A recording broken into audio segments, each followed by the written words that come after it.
एकूण पाहायला गेलं तर हा प्रकार गाव लेवलला घडला की तलाठी असतात, सर्कल असतात किंवा महसूल यंत्रणा कार्यरत असते, अशांना हे माहिती नसतं का की इथे आलं की सर्व चालतं. त्या बाबतीत काही कारवाई होणार आहे का या सर्व यंत्रणेवर? माझ्याकडे अशा काही तक्रारी लागलेल्या आहेत. एक चांगलं काम करणारी फॅक्टरी दोन महिला फॅक्टरी चालवतात आणि त्यांनी मोजे तयार करतात.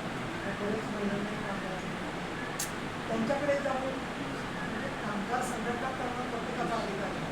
कामगार संघटनांच्या नावाने लोक जातात आणि महिला कामगारांना सांगतात की तुम्ही सांगा की आम्ही मोबाईल चालू करूनच सांगतो.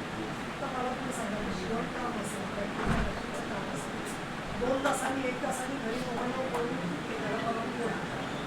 अशा प्रकारची अवाच्य भाषा वापरतात महिला मॅनेजर्ससोबत, त्यांना धमक्या देतात.